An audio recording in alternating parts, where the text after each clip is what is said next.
So, Casey, are you recording? Yes, I am recording. It's sad. It is truly and utterly sad that you kind of genuinely need to ask that 6 years on. God, I'm such a disaster. I just need my computing life to be better. I feel like that's all I need.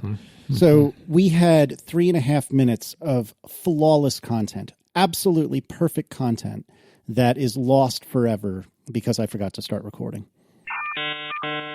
My room is so bright right now. Oh God, here we go. What have you done? Do you have like the studio, like the LED packs where it's like, 10 LEDs wide and 10 LEDs tall and you're just blinding yourself? So not yet. So actually one thing, Okay. oh man, we've had so many recommendations. Thank you everybody for all the lighting recommendations. So many recommendations, many of which were actually very good. Many of which kind of like followed the same general themes of basically install LED panels on the ceiling. And that would be a good idea if I was in an office with a drop ceiling or, like where like it's made for that. That's what those are made for.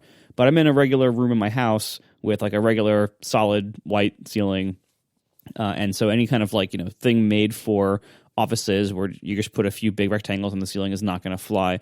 I also didn't mention last episode that my office is like a prominent room in my house. Like it's visible from the front. Like it's one of the first rooms you see when you walk into the house. And so any solution for my lighting also has to look pretty good to satisfy our desire for our house to look nice. And, we live here and we have people over and, we want things to be nice. So many of the options for insanely bright lighting would not pass the aesthetic requirement that I forgot to mention last episode. So I respectfully decline many of the options. A number of people wrote, there was a guy who wrote a blog post about his giant, corn light that he put in his room and how bright it makes it. And that's great. And for those who don't know, the corn bulb is a style where it looks like corn on the cob made of LEDs. Like I just bought one of those like 2 days ago. Yeah, I have one in my garage. It's amazing. Yeah, they're wonderful for garages because garages, you don't care how it looks. Like in a garage, like you just want a ton of light, and usually you have like one or two like old light sockets stuck to the ceiling, and you can just screw anything in there. And so you put these things in the garage, and they are just like cylinders covered with LEDs that you can get insane brightness out of, as long as you don't care how they look. And those are wonderful for garages. That's not going to fly in my office, so that option is out. One thing I am a little bit curious about, though, does anybody make a fixture that encloses a corn-style bulb in some kind of like fogged dome? Some kind of Dyson sphere to capture all the energy. Well, no, like seriously, like just some kind of like translucent like fogged dome around one of those bulbs would be great. I have not been able to find such a fixture. I think the fact that corn bulbs themselves usually aren't even, like the bulbs aren't even covered, like the little LED things are just, that makes me think that the cooling requirements are such that use in an enclosed fixture is a no-go. Well, but leave the top open. Just have it be like the way corn grows. Yeah, I suppose, maybe. Just like have like a cylinder and have the top be open and have it be a pole lamp. Speaking of your LED things, like not all LED panel things require a drop ceiling. They make a whole bunch of ones for residential use that just go right on top of your ceiling and just screw into it. They don't help with your aesthetic requirements, though, but just so you don't get a million emails telling you that you can find LED panel lighting for your ceiling that doesn't require a drop ceiling. I am actually very happy so far. So I have slightly brighter bulbs in my 2 IKEA knot lamps next to my desk now. I bought but have not yet installed. It's funny. A lot of people recommended, they're like, just paint the room white. I'm like, I'm not going to do that because I like my red office. But directly in front of me, behind my computer, the entire wall or the section of wall directly in front of me that these 2 lights are up against is covered in very dark gray acoustic foam.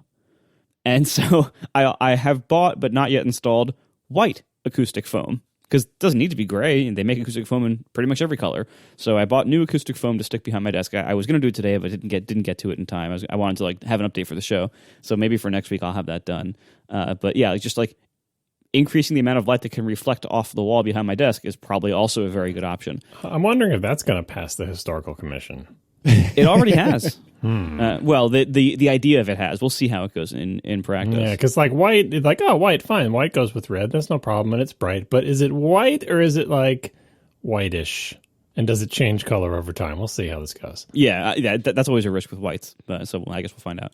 And then my final bit of light follow-up for this week, at least, part of the problem was that the two fixtures on the ceiling in this room are enclosed, and you put LED bulbs in there and they die. Like it goes through bulbs like crazy. And so even though each fixture on my ceiling can hold 3 bulbs, and I can put super bright ones in there, realistically they only last a few months before I have to take them out again. And I mean, one option could be I might just replace 6 LED bulbs every 3 months and just deal with it. But a friend of the show, Marina Eppelman, tweeted the other day about a new kind of XLEDIA, I don't know how that's pronounced. It's a new kind of LED bulb that is officially certified to work in enclosed fixtures. And it's like the only one on the market that claims this. They're really expensive, like $50 each.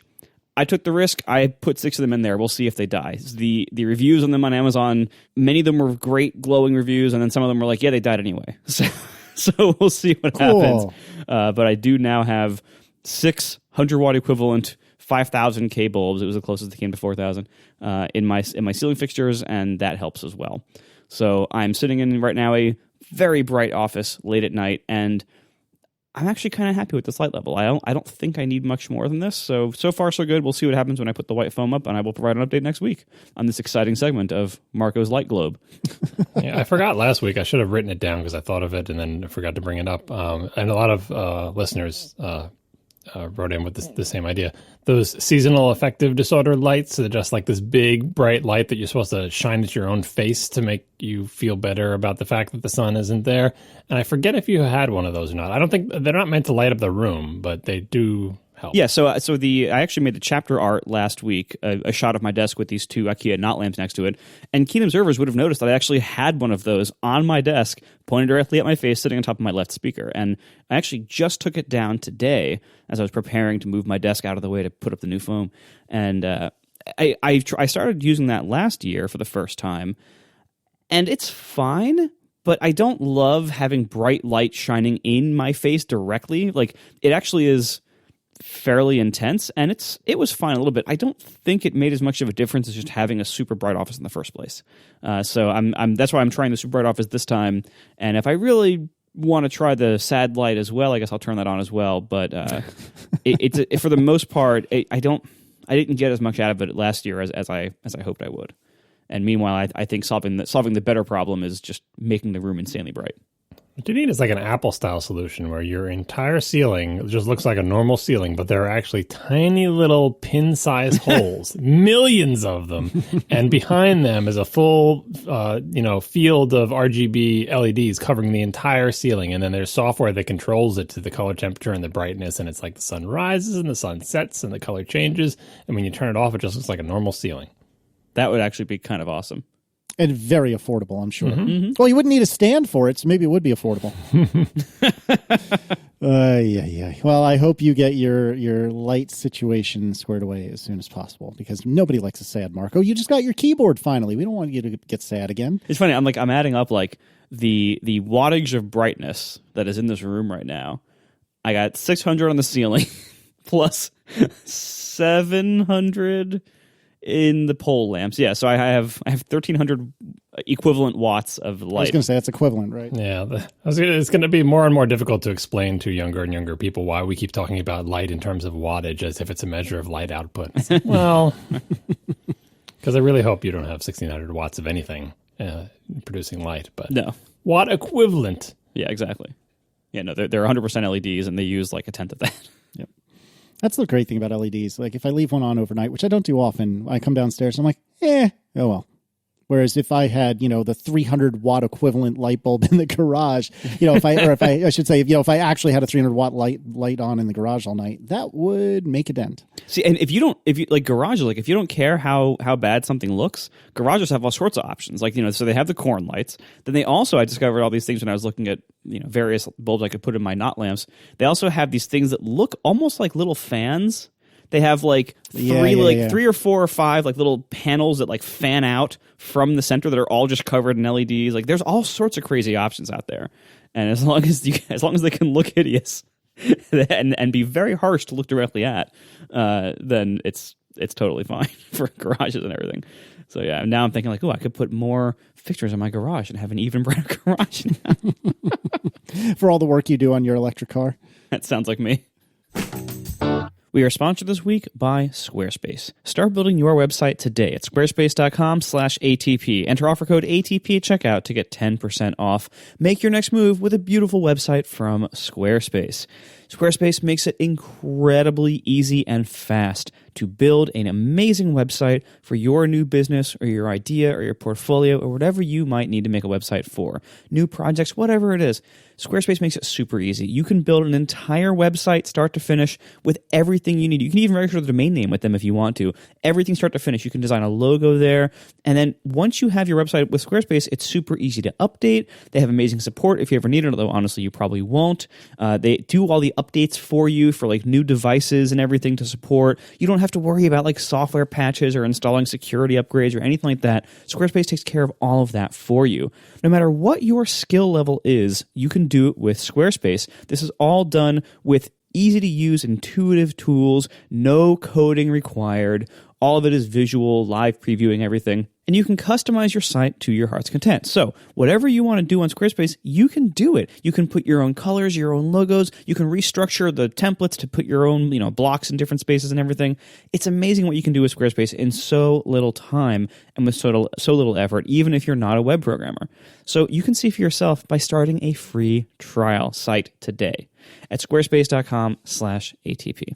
When you decide to sign up, make sure to use offer code ATP to get 10% off your first purchase. So once again, start that free trial. Start whatever site you want to start at squarespace.com/ATP. And don't forget to go back there and use offer code ATP to get 10% off your first purchase when you decide to sign up. Thank you so much to Squarespace for making it so easy to make websites and for sponsoring our show. Make your next move with Squarespace. So, gentlemen, I have to prepare the way. What are you preparing the way for? Oh, wait. We have to ask. Casey, what computer are you using right now? All right, so I am still on the broken iMac that I have been using for far too long now.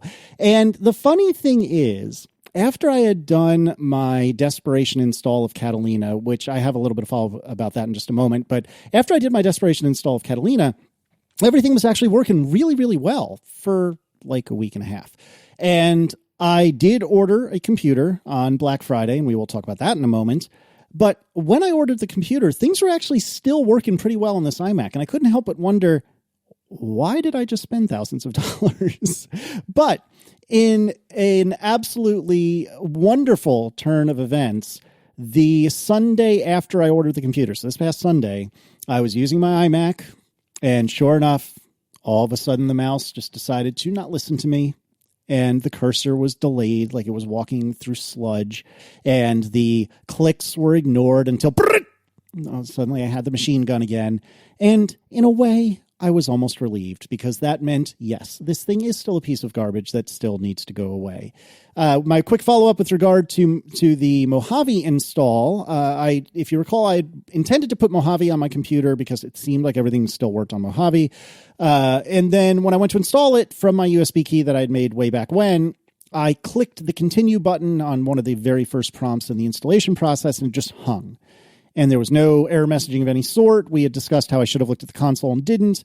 And I had no idea what had happened. Well, many people, in fact, wrote in to remind me, which I did know but completely forgot, that the installer of certificate, if I understand correctly, had been expired. And so the installer that I built on this USB key, right when Mojave was new, surely that was one of the installers that had the broken and expired certificate, and that's probably why the install didn't work. And so if I really cared, I could build a new USB key and do the installation all over again, and it would probably work. But I appreciate people writing in. I had completely and utterly forgotten about that. And while an unfortunate thing to happen, ultimately it was good to hear that I'm probably crazy, but at least not for that reason.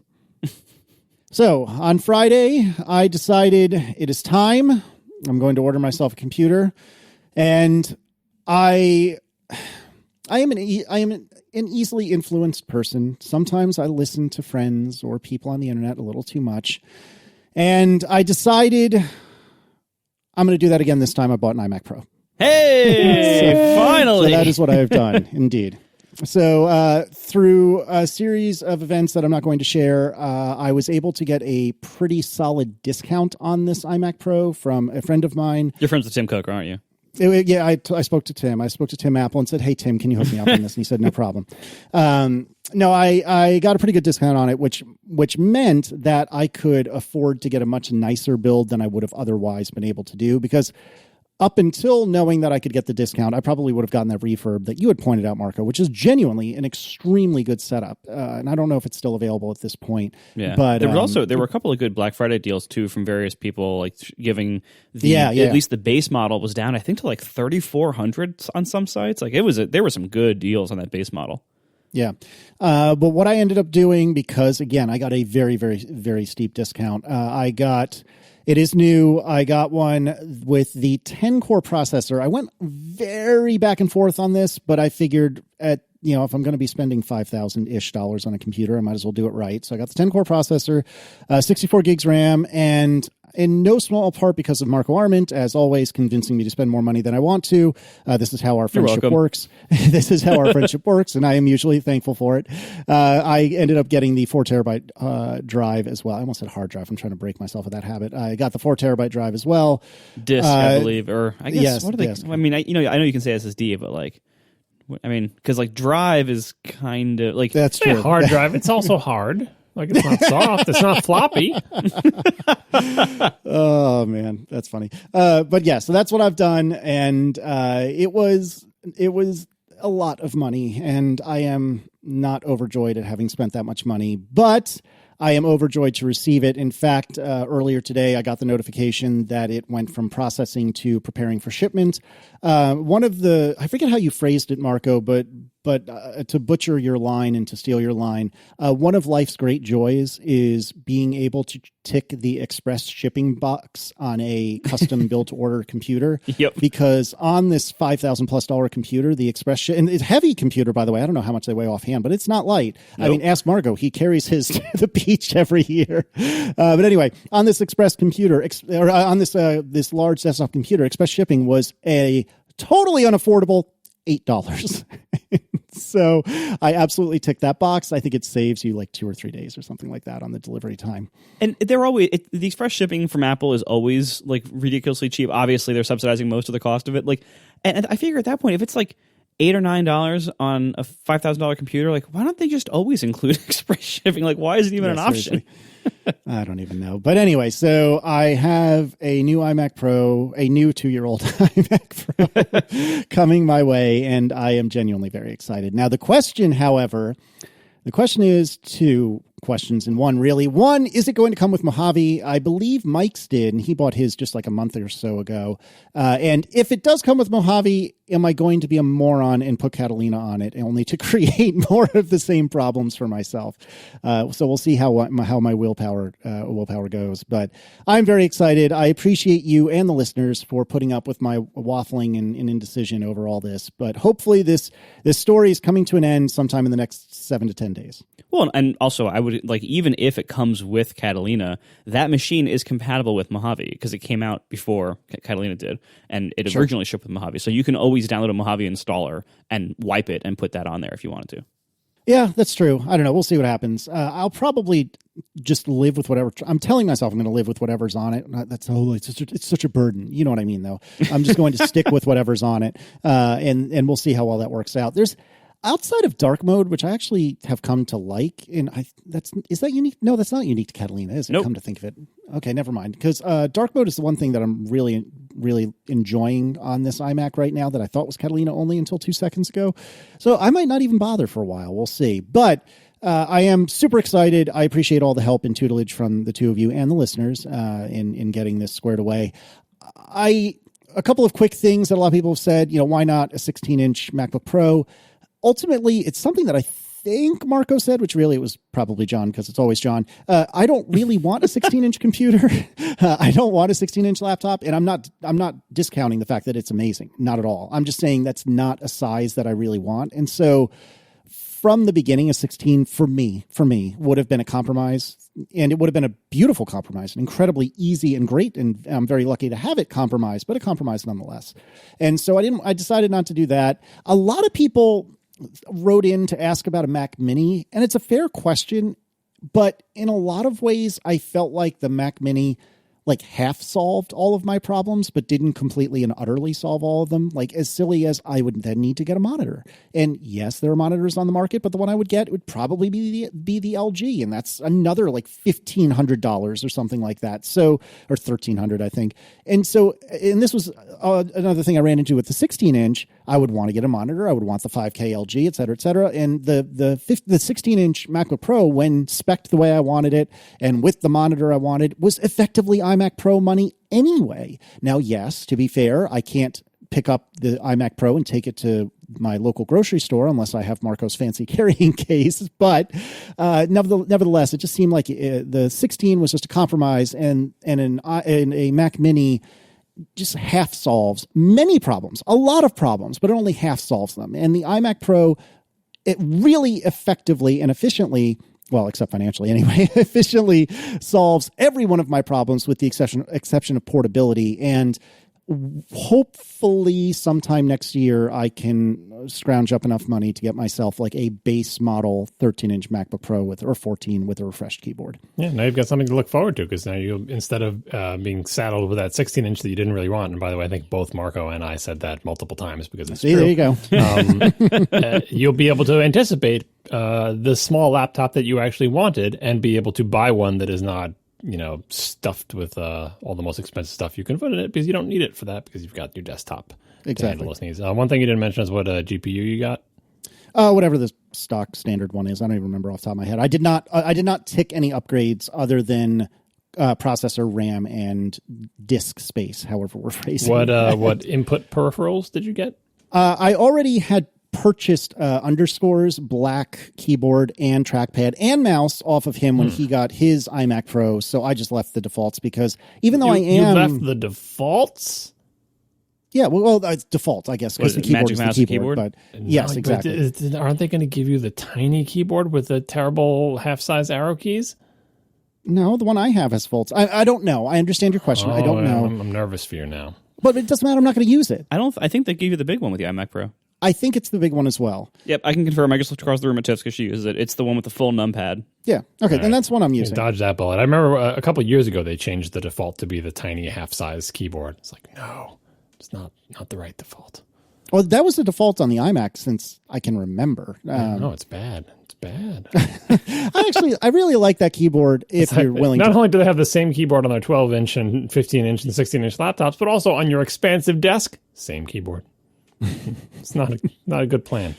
Well, in any case, I just left the defaults because I'm not going to use them, and the defaults being the big keyboard, like Marco said, and the Magic Mouse. And even though I've become more of a trackpad guy over the last year, much to my own surprise, as we've talked about in the past, it didn't seem worth the $50 or $70, whatever it was, to upgrade to a second Magic trackpad, since I've already got one, and a black one, no less, or a space gray or whatever. So I'm excited. And if either of you have questions, I'm happy to talk about it, but otherwise we can just move right along. One more thing on the Apple keyboards. Now that we're talking about the keyboards Apple offers for their desktop computers, which we don't talk about too much, mostly because Marco doesn't use one, so we don't have to hear him complain about it. But there have been issues with the current line of Apple's desktop keyboards, which are very thin and very small, and the current, very long extended one has bendy problems. Supposedly by typing on it with your little fingers, tappity, tappity, tappity, you slowly bend it. And it's very close to the ground anyway, but it apparently originally only had feet at the four corners. And so you'd bend it down just so it curved a little bit because it was so thin that your tapping would bend it. And then it would kind of spin on the part where it hits in the middle. And that's no good. So no one wants a bent keyboard. I don't know if they've addressed that at all, but I've heard, obviously you can address it yourself by putting your own little feet in the middle. Maybe the new ones come with feet in the middle. I don't know. I always liked it when I mentioned this before, when the function keys were a little bit farther away from the number keys. Again, there's lots of room on my desk/keyboard tray. I don't need the function keys jammed right up against the number keys, even though it looks nicer. I don't care. Move them a half a centimeter up, please. I can afford the desk space. And then, as many people pointing out in the chat, Lots of people don't like the numpad. Righties don't like the numpad because it puts your mouse farther away from your keyboard, which is one of the many reasons that Marco doesn't use a keyboard like this. Yep. It would be nice if Apple offered a what they call 10 keyless or whatever that has, it's like the same as the Apple extended thing, but just cut the numpad right off. So you still get page up, page down, home end, and your full-size arrow keys in their own little area, but you don't have the numpad. I don't like the numpad either, but I do actually use it occasionally. Like I use it to enter numbers. I don't know, maybe it's from I do growing too. up with I do PCs too. or whatever, but it does push my mouse farther away, and I don't like that part of it. Yeah, my preferred keyboard, the Microsoft Sculpt Ergonomic, comes with a separate wireless numpad that you can put anywhere. I mean, I think I've thrown away 6 of those things so far. Nice. I forgot to mention earlier, by the way, Friday morning, or I forget when it was. I think I was not at the computer when it happened, but I came back to the computer sometime after I'd ordered the iMac Pro, and I come back to my iMac, and it had rebooted itself, and there was something, I forget the exact file name, but there was like an EFI check dump file or something like that, which I had never seen before in my life, and doing just a spot of Googling made me think that apparently there is some periodic task that will check the EFI, the BIOS, so to speak. I know it's not actually BIOS, but for the sake of discussion, it'll check the EFI and make sure it's like valid, and I don't know, checksums are right, and maybe certificates or what have you. And I guess my iMac failed that check at some point, which is super concerning in a billion different ways. Yeah, that's not good. good. So here again, it is time for this thing to go away. I honestly don't know what I'm going to do with it. I haven't figured that out. I feel like throwing it away is not the right answer, but at the same time, I don't feel like I necessarily want to give it to anyone or even sell it to anyone. If you've listened to Casey complain about this computer for a month and a half and you would like to buy it, please send us email. Yeah, let me know if you want it, but I don't think you do. So anyway, I don't know what I'm going to do with this. If somebody has smart ideas, I'm all. I mean, Apple will recycle it for you. Yeah, but You can harvest that awesome third-party RAM from it if you want. Have you done the trade-in wizard to see like what it's worth? I haven't lately, but I thought, Don't check the haunted checkbox when you see the numbers. Is this, by the way, is this Mac haunted? Don't check that one. But the thing is, I would need to buy a new Mac in order to get the trade-in money back. Well, right? you're going to do that. You're going to do that when the 13-inch comes. No. They just give you a gift card.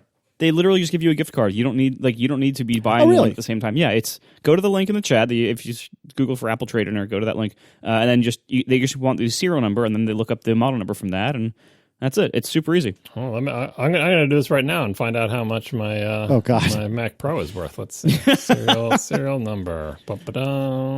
Where Mac? Do you think it's going to let me do it? I believe that's going to be a recycle option. Get credit towards the. Do I have to hit Shop Mac, or is that? Scroll down to get an Apple Store gift card, then hit computer. Oh, check that out! I didn't know that. Yeah, it turns out web pages can scroll sometimes. Who knew? There's more content than what's just in the first window. All right, I'm doing this now as well. This is excellent audio material right now. Yeah, I just sent them 3 old iPhones, 1 old iPad, and an Apple Watch that I bought this summer for my testing that I sent back to them for almost exactly what I paid for it. Oh wow, nice. Oh, this is not great. I entered my serial number and it says, "Which model do you have?" I gave you the serial number. Surely from that you can tell, right? Yeah, I'm going through the same thing. I'm guessing John is recycling Casey's maybe $200. So I'm going down the Mac Pro alley and it says, "What year is it?" Guess what the options are for the choices for year? Oh no, 2013, and that's it. 2013 and other. All right, and I've gotten to the end of the thing, and I'll you want me to tell you what it says? Recycle. Based on what you've told us, your Mac is ready to recycle. Harsh. Based on what you've told us, your Mac is not even worth recycling. The aluminum has broken down. We have no idea what to do with this. We are happy to recycle it into 1 Coke can. All right, I did get a dollar amount. Would you like to guess, gentlemen, what that is? $200. Wait, I'm going to guess now. Let me see. What year is your iMac?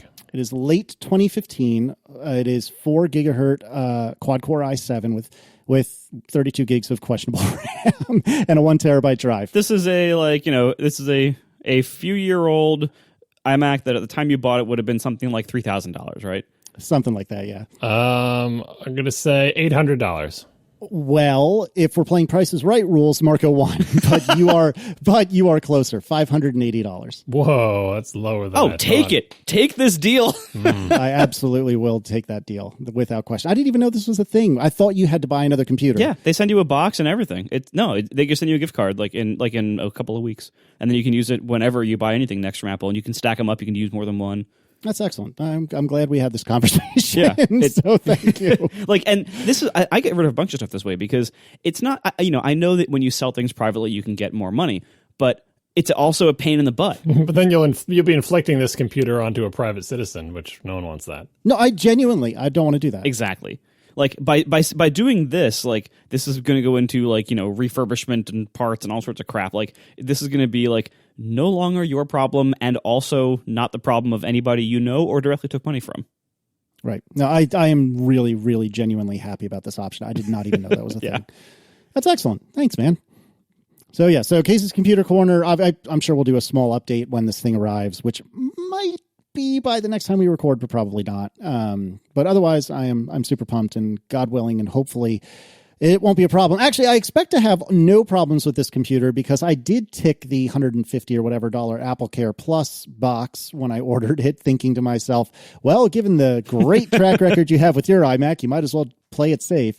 But since I have gotten myself protection, that stands to reason that I will not need it. Yeah, I was even going to suggest that now that you've ordered the replacement computer, your current computer is going to be perfect now. It's never going to have any problems again. Exactly. I'm happy to report that my computer's still a piece of garbage. Don't worry. Yeah, is this passive aggressively leaving like a little notes on his desktop telling you how broken it is? Right. Yeah, exactly. Just so you know, while you were gone, I'm corrupt. Yeah, exactly right. Yeah, a couple things. True. We mentioned this back when the iMac Pro first came out, but for whatever reason, the AppleCare on the iMac Pro is like the same price as the regular iMac, even though it's a $5,000 and up computer. And so it's like $160 or something for AppleCare. No matter how much you can spec it up to like a $10,000 configuration, it's still $160 or whatever dollars for the AppleCare. It almost doesn't make sense not to get it. Even I got it for my iMac Pro because it was so cheap relative to the cost of any repair to this computer that might ever happen. So that was a good move. And then finally, I also wanted to mention that over this past week, being Thanksgiving and everything, I traveled with the 16-inch for the first time and actually I got a lot of, I spent a lot of time on it, a lot of work on it. And I am just continuing to be so happy with this computer. Oh, good. That makes me happy. It's finally good. This is how I used to feel about all my previous laptops 2015 and earlier. They were just good. I never had I had like little tiny nitpicks here and there, mostly about like, oh, I wish the battery lasted longer. But there was never like fundamental problems of things I really hated with these laptops before 2016. Like it was just, and now it's back to the way it was before. This is just a nice Apple laptop. It's fast. It's capable. I loved having the giant screen. I never felt like it was too big. It was just a really nice. I got serious work done on it and a bunch of slacking off and shopping. Like it was a combination of everything I do on computers, like all done over a few days while traveling, and it was just fantastic. When Turbo Boost was off, which I left it that way most of the time, it had totally adequate performance for Xcode and everything because I'm slowing down the core speed, but there's also 8 of them. So it can make up the difference pretty well. And meanwhile, again, with Turbo Boost off, it had amazing battery life. It actually would last like 6 or 7 hours of programming or like 10 hours of web crap. It was never hot. I never heard the fan. It never like made my hands sweaty. It was just great. I just really am really enjoying this computer. I have no problems with it. Some people reported there's a problem with the speakers popping during certain transitions, and I haven't had that happen, but the way I watched some videos on it. It looks like it's probably a software bug. So I expect them to fix that with the firmware update probably pretty soon. But otherwise, that hasn't affected me, and I love this thing. It's finally a laptop that I really love again, and I can get back to not thinking about laptops as much as I have for the last 3 years anymore. That genuinely makes me very happy. Now, hearing you say, it was sufficient for Xcode, I almost wonder if I should send you my Adorable whenever I'm done with it, so you can occasionally, just periodically, try to use that for Xcode and realize how good you have it. Because Oh man, I love this adorable. I really do. But doing any real work on it is so friggin' painful. It's so frustrating. No, and I will again make the argument. I should blog about it again. I will again make the argument for a true Mac OS low power mode, because using these amazing fast high core count laptops with Turbo Boost disabled when you want it to be disabled is really nice, because not only do you get really nice battery life, but again, it keeps the laptop cooler and quieter. Like, I hate when I'm using my laptop and it's getting so hot that it makes my hands sweaty. Like, that's a gross feeling. Nobody wants that, right? Like, if you can avoid that, if you can keep it cool enough, and that makes a difference between your hands being sweaty or not, that's a huge, like, just kind of quality of life improvement, right? Not to mention the fact that, like, sometimes you do need maximum battery life, and sometimes you don't care that much about performance. And so it really, to have a proper low power mode, I'm going to keep campaigning Apple until they do this, because there's significant value to be had there, and it could be as simple as disabling Turbo Boost and disabling photos indexing. Like, that could be it. that literally could be it, and that has a big impact right there. Would you choose, if you could only have one, would you choose low power or low data, like tethering mode for a MacBook? I would choose low power mode, no question. And the reason why is because tethering mode you can accomplish with third-party apps in ways that seem Catalina friendly. Like trip mode is I think the most popular one. Mm-hmm. It's great for that. Turbo Boost Switcher Pro has this kernel extension to make itself work. And as far as I know, it's signed in such a way that it's one of those things that, like, it says it works in Catalina, but it probably won't work in the next version of the OS, like as they keep locking down kernel extensions further and further. So I'm guessing that is probably not long for this world. And so probably a year from now, whenever the next Mac OS comes out, I'm guessing there has to either be an Apple-provided solution or there won't be a solution. And I will be sad when that happens, because that will mean that my laptop will get significantly worse to use when I'm in certain conditions that are actually pretty common for me. We are sponsored this week by Away, who makes awesome suitcases. Visit awaytravel.com/accidentaltech to see for yourself. Away, I think, is most famous for their carry-ons. Now, all the Away bags are thoughtfully designed. They're made with incredible materials. They have an amazing guarantee for life. But I think they're most famous for the carry-on. This is the one that, not only do they have the 360-degree 4 wheels on the bottom that make it easy to maneuver, not only do they have a TSA-approved combination lock and a removable, washable laundry bag so you can keep your dirty clothes separate. All their bags have that. But the thing that makes the carry-on famous, I think, is this removable battery. So this is a battery that can charge any USB device. So your phone's low on charge while you're waiting at the gate or having a layover, you can just plug it right into your suitcase. You don't have to crowd around the outlets to try to find the outlet in the airport, at the old gates. You don't have to. You can just charge from your suitcase. And it's no big deal if they make you gate check it. You can just pop it out with one click and bring it on the plane with you. The Away suitcases are made from their signature polycarbonate or anodized aluminum. All these materials are guaranteed for life. They also just recently announced a expandable line that has a nylon exterior, which is really nice. All these suitcases are very thoughtfully designed, very high-quality materials. It's all backed up by a lifetime guarantee. And you can even buy them and try them out for up to 100 days, travel with them, and if they aren't right for you, they'll take them back. No questions asked for a full refund. See for yourself at awaytravel.com/accidentaltech and use promo code accidentaltech during checkout. Once again, that's awaytravel.com/accidentaltech, promo code accidentaltech, and you will get $20 off a suitcase. So check it out today. Once again, awaytravel.com/accidentaltech, promo code accidentaltech for $20 off a suitcase. Thank you so much to Away for sponsoring our show, because this season, everyone wants to get away. So I also made an impulse purchase on Monday. Oh, I'm just burning money up. Call me Marco Arment. Wait, so you actually proved Cyber Monday to be a thing? Well, except I went to a retail store and walked out with a box. But yes, you're doing it wrong. He's also proving that people are spending their time buying themselves things instead of buying gifts for other people. Yes, that's also true. Actually, yeah, I bought a whole bunch of crap over the weekend, and I would say only about a third of it was for other people. Well, how many thousands of dollars in lights did you spend over the last week? That's rhetorical. It's rhetorical. I don't even want to know. So on Monday... it wasn't thousands. on Monday, it was $999, Bob. No.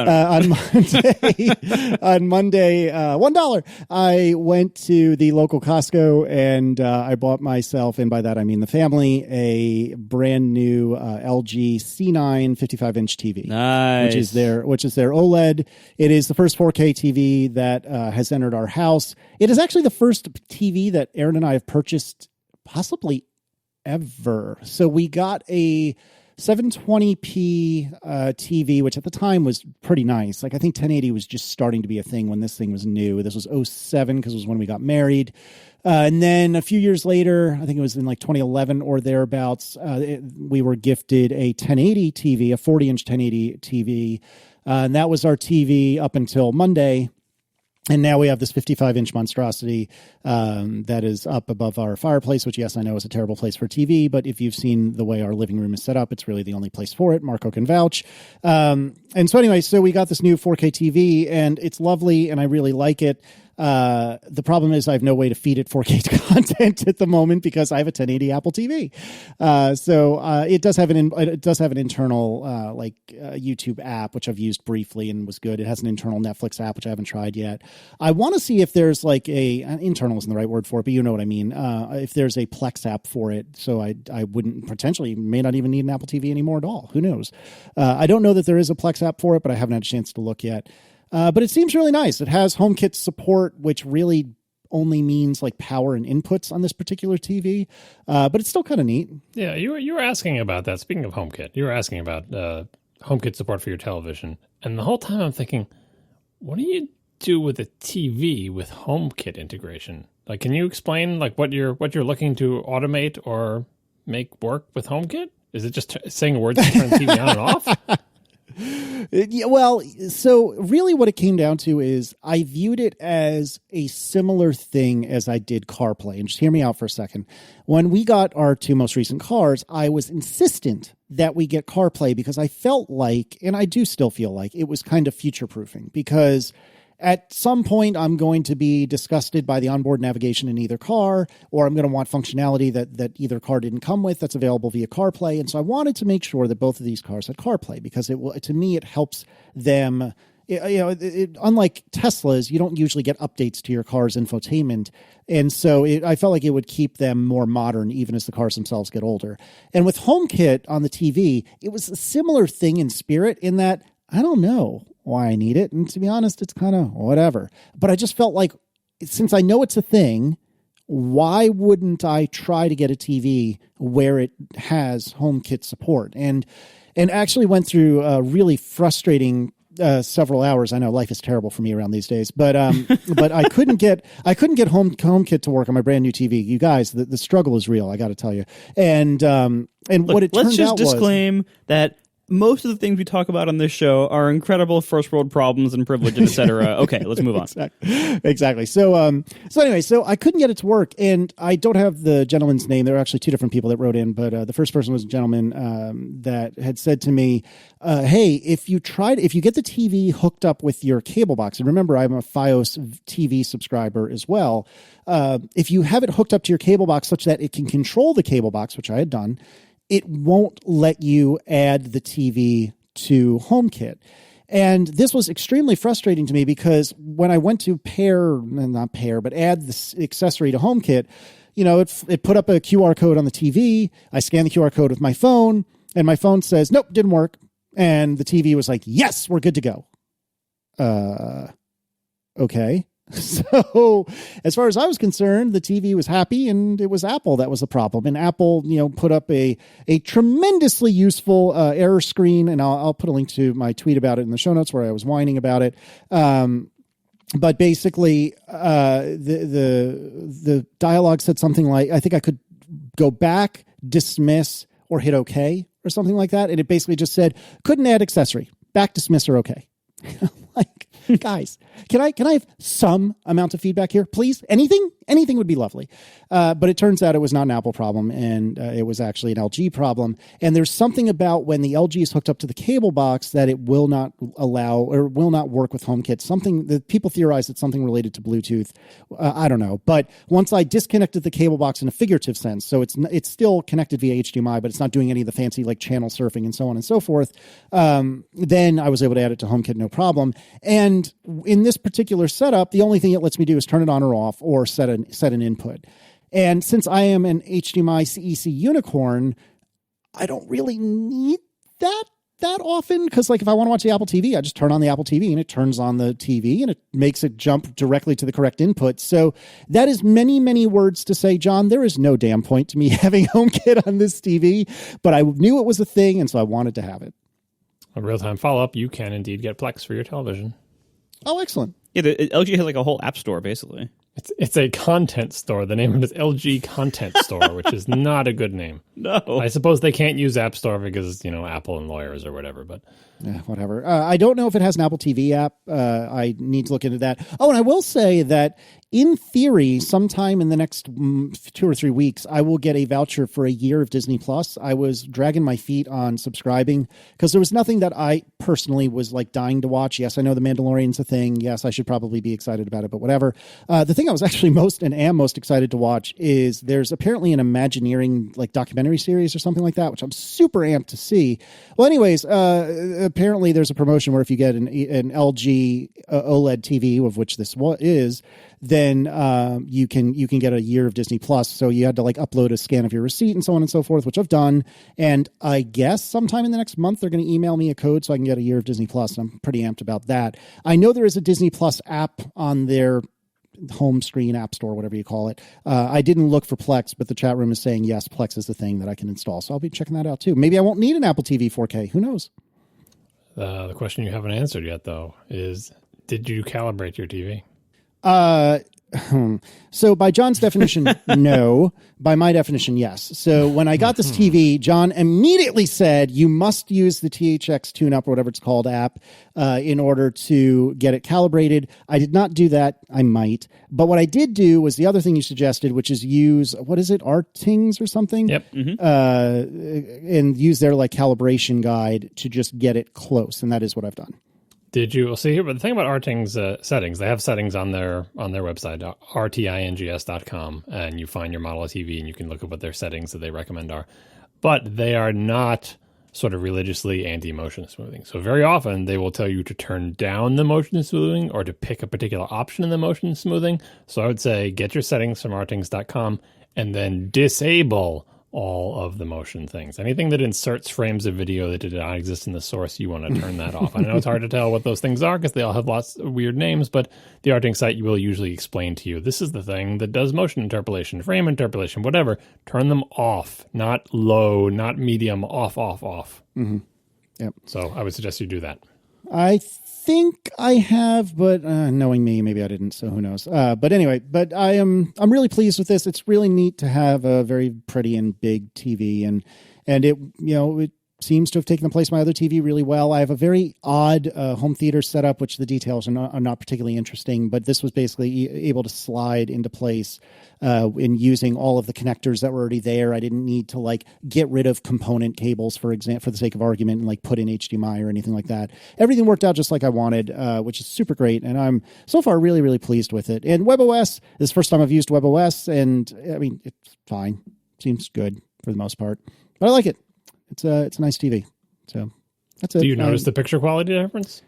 I don't know. Not really. Really? I asked the person with terrible vision. Well, not only do I have terrible vision, but remember, I've only watched 1 or 2 things in 4K. Like I quickly played a Casey on Cars for like 30 seconds just to see it. I mean, I think you would notice when you turn on the television at night, if I don't know what the splash screen is for when you turn on the TV, but often the splash screen is black with like a logo or something in the middle. Mm-hmm. Just that screen alone should look very different. That's true. I see. The problem is I'm not as discerning as either of you. And so like, yes, I can recognize when I pay attention that the blacks are the blackest black, but in general, I don't think about that much, and I'm fairly easily impressed. So I do like it very much. I'm not saying it's not great, and it definitely does look beautiful, especially in the blacks, even when I'm looking at 1080 content. But I really want to just properly set it up with like well, I was going to say Plex, but honestly, that's all 1080 anyway. But, get a Apple TV Plus app if there is such a thing, or alternatively get a 4K Apple TV and hook it up.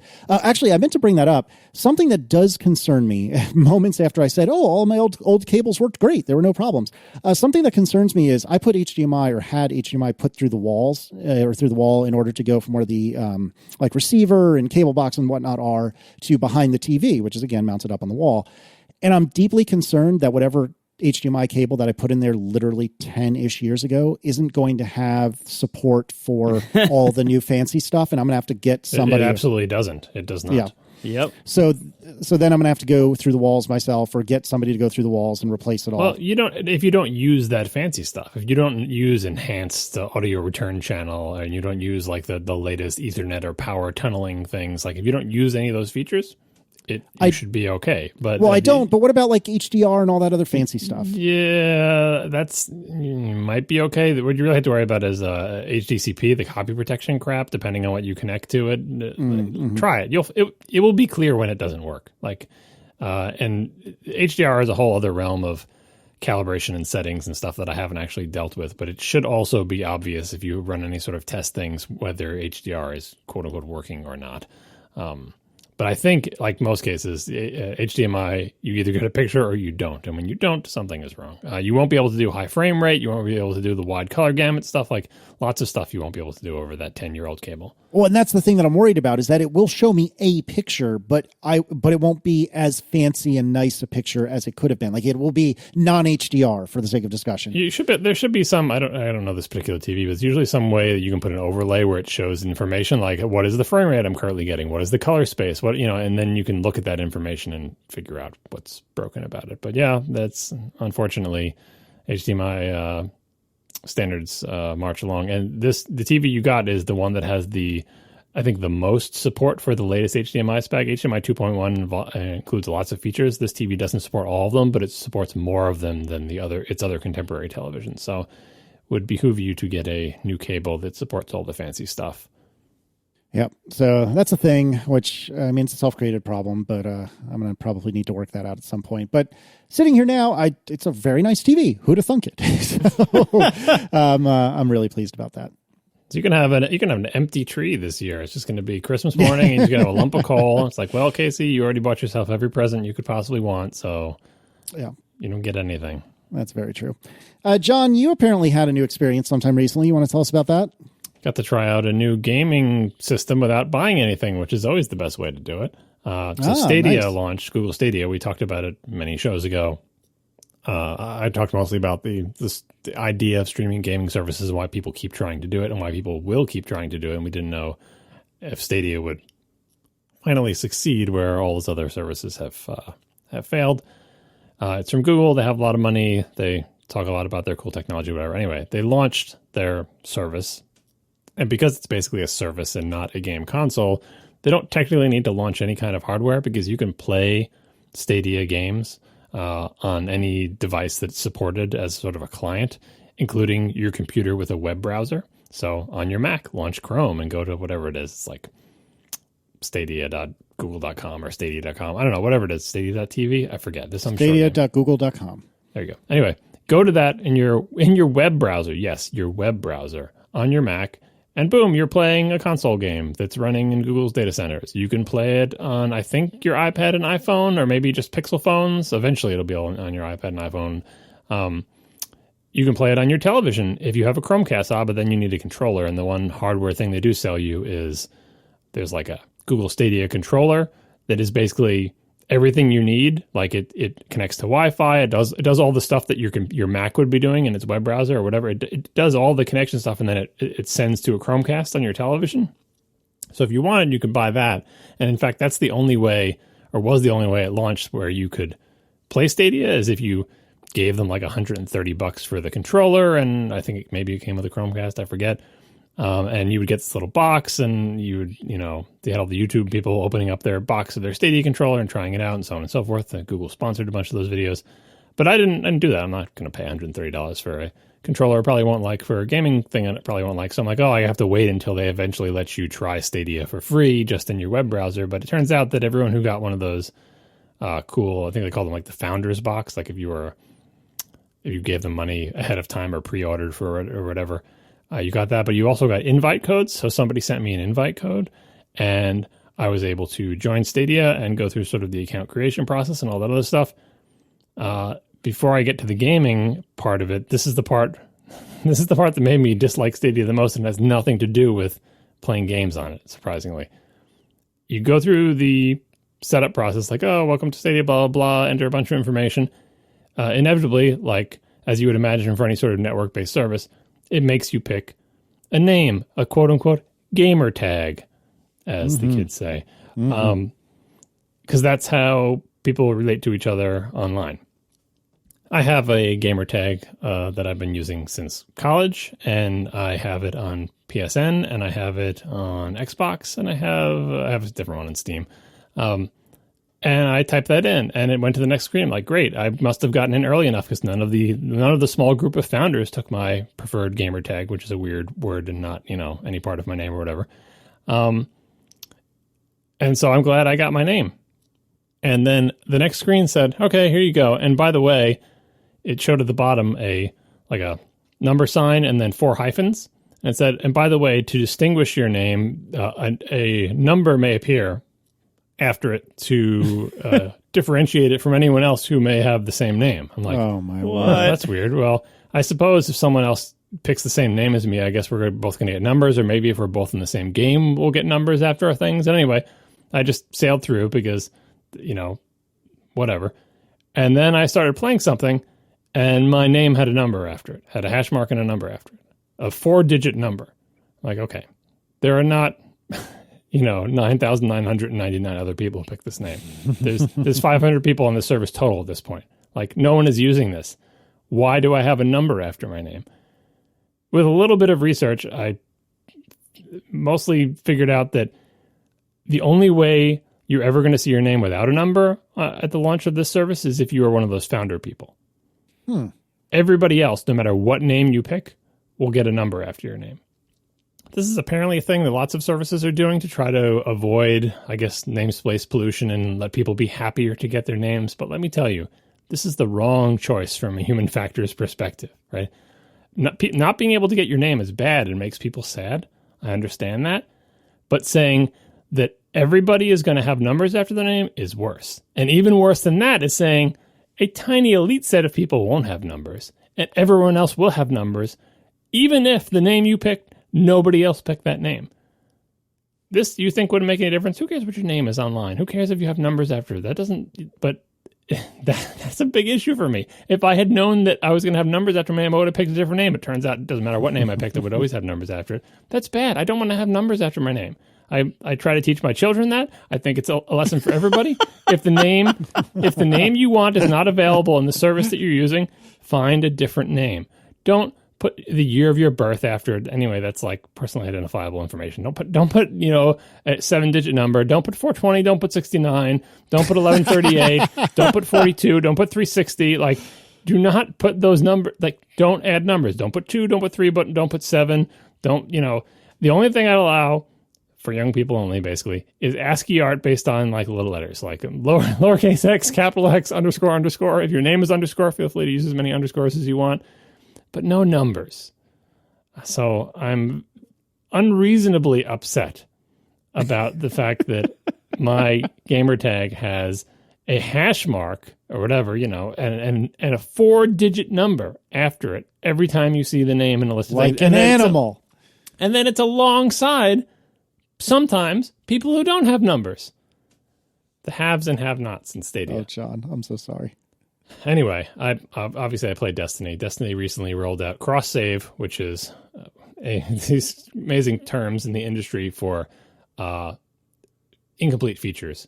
What you would expect is if Destiny is supported on multiple platforms and it's an online game where, go in and play online, that everyone would be able to play with everyone because, hey, it's the internet. That is not the case. If you are on PlayStation, you can play with other people on PlayStation. If you are on Xbox, you play with other people on Xbox. Back in Destiny 1, if you were on PlayStation 3, you could only play with PlayStation 3 players. If you're on PlayStation 4, you can only play with PlayStation 4 players, and on and on. If you're on PC, you can only play with PC players. If you're on Stadia, you can only play with Stadia players. Aha! Now they have cross-save, which means you can only play with people on the same platform as you, but anything you do on any platform shows up on all the other platforms. So if I play Destiny on my PlayStation, and then I quit my PlayStation, turn it off, and then I go over and play on Stadia, I see that same player, all my same stuff. Everything is the same over there. So cross-save is better than nothing, but it's not the same as cross-play, and I really hope cross-play is coming. Anyway, all that is to say I was able to play Destiny with my actual characters, with a mouse and a keyboard, on my Mac and Chrome, on a 5K Mac and Chrome, like zoomed to full screen. And I'd done this before with the GeForce Now service, which is NVIDIA's streaming gaming thing. They also had PCs, and you could play the PC version of Destiny over the internet. And Stadia, it's better than GeForce Now. In particular, I think there were fewer huge hitches in frame rate, and the image quality seemed a little bit better. And the launch time and everything about it seemed a little bit faster. And it's like a technical miracle that it works at all. But for games like Destiny, first-person shooters against other human beings, the technology is still not quite there. I have gigabit fiber to my house. I'm in an area that's not too far away from major switches on the internet. Maybe all of the Stadia servers are on the West Coast, and that's what's killing me, but it was not good. So if you're wondering, has streaming gaming arrived for the hardest of hardcore games against other human beings? The answer is no. But if you're looking for a way to play games that don't require twitch reflexes, and you want the cheapest way to do it, and you want to be able to play from any one of your devices, including your phone, your iPad, your television, or just bring a controller with you to a hotel and be able to play there, it's technically impressive and is probably the best one of these services that I've ever tried. And I think I've tried most of them. So, yeah, we're still waiting for that technical breakthrough.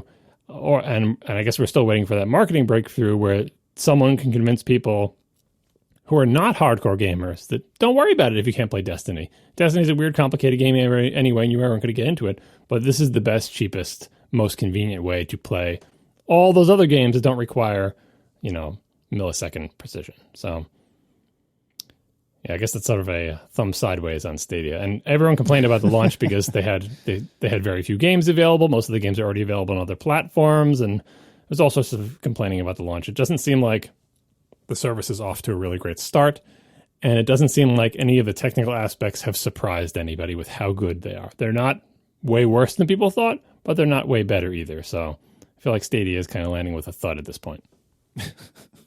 A glowing review. But hey, for something that I paid $0 for, it's like a free trial. By the way, let me add a reminder. I did have to sign myself up for a monthly thing, but I think you get like a 1 month free trial. I need to cancel this because I'm never going to use Stadia. Although, speaking of Destiny, which I just was, someone was asking me today, hey, when you get your new Mac Pro, are you going to play Destiny on it? And I hadn't really thought about that, but I think I probably will try it.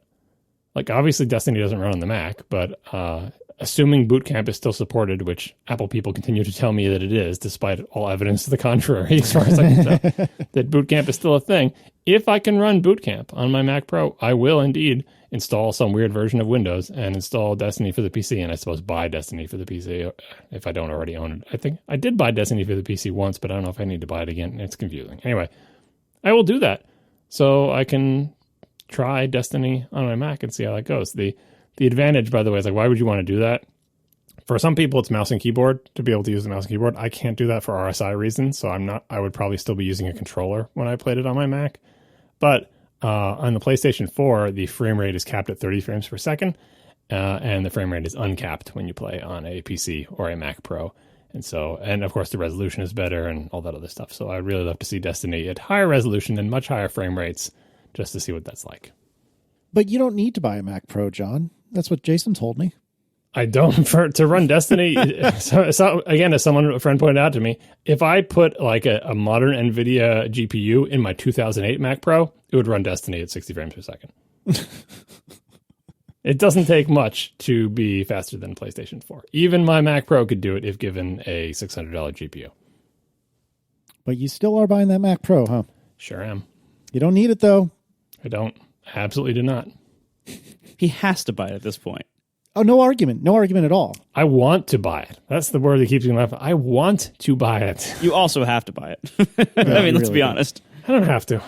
My computer is the one that works, but I want to buy them. And as we talked about before, I do occasionally dread that I'm going to get this insanely expensive new computer that's going to be obsolete in 2 years when Apple switches to ARM, and it's going to be flaky, and I'm going to have nothing but problems with it, and I'm not going to be able to record podcasts.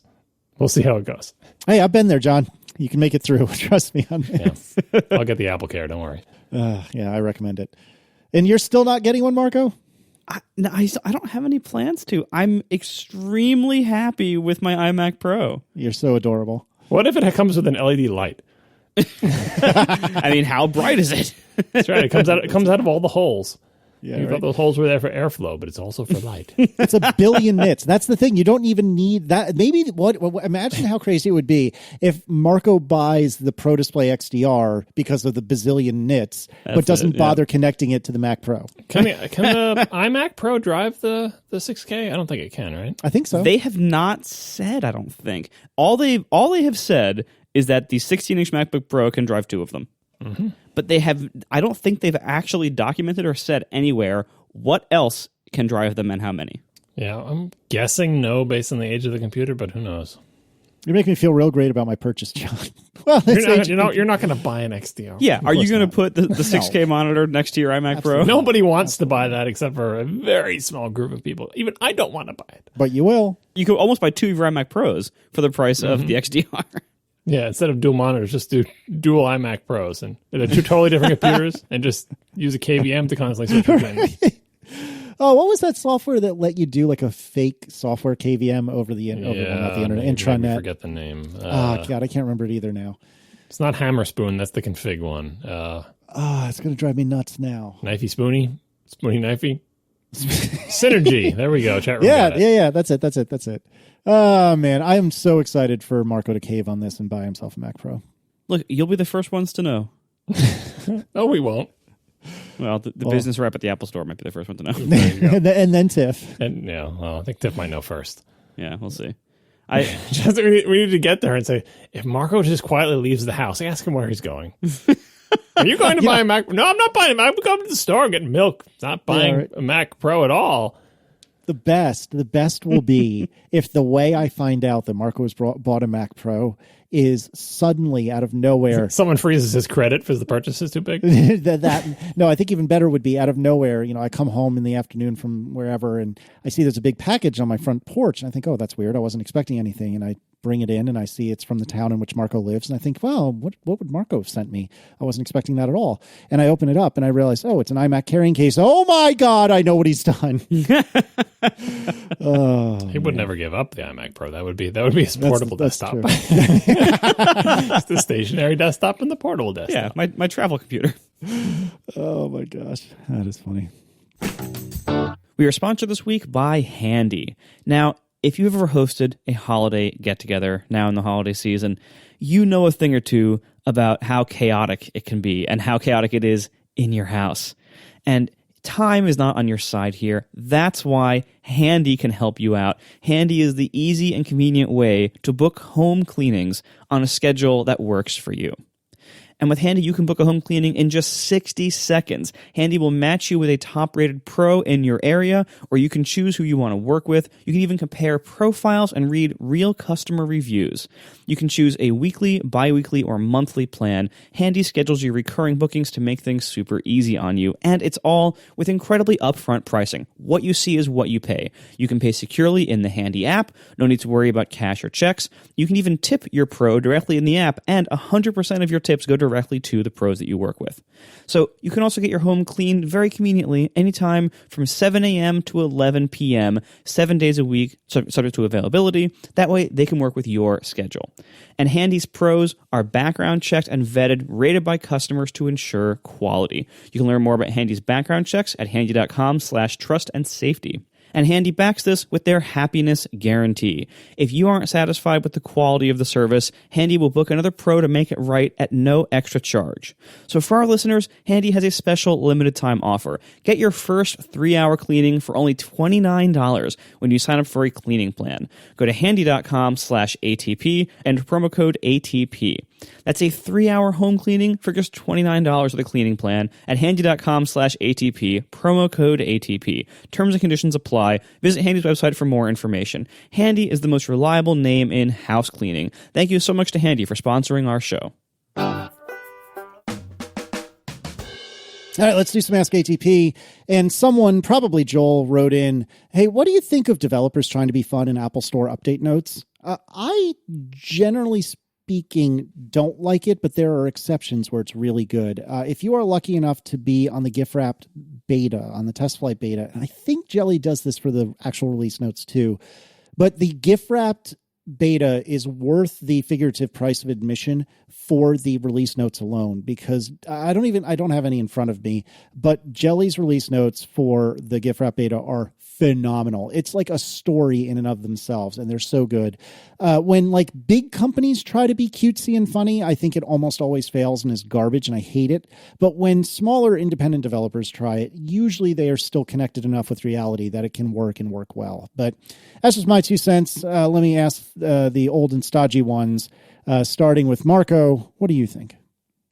I think it used to matter what you put in those release notes. Oh, that's true too. That's a very good point. But nowadays, like with auto update being on by default, and with the updates being buried further and further buried in the App Store app with every time they change anything about it, I don't think it matters anymore. Honestly, I think that's a good point. This fight is long lost, and now it's just irrelevant. Yeah, you're not wrong. John, what do you think? I think like any sort of content exercise, whether that's the text in your dialog box or your menu item names or help text or anything where you have to write something or create graphics or whatever in your application, it is an opportunity to do a good job and make your product feel better. And that includes release notes.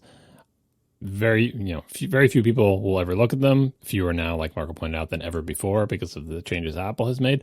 But the people who do look at them are looking at them because they feel better about knowing what the changes are. Whether they need to know what the changes are or not, they want to know what the changes. And when you have well-written release notes, that's content that is informative, concise, but also fun to read, it makes the person reading them feel better about your application. And those people tend to be the sort of most loyal, hardcore customers. Depending on the type of application you make, that customer group may actually be important to you. They may be the people who are keeping you in business year after year because you have a niche application that caters to enthusiasts, and they're going to seek out those release notes. And so I think it is an opportunity for you to excel and for you to make your application, make your customers happier and make your application more valuable to them and increase their affection for it. You just have to know, am I making that type of application? Does literally anybody look at my release notes? Or am I making a mass market application that is not the type of thing where release notes matter at all, in which case I don't have to care about that. But what do I think about trying to be fun?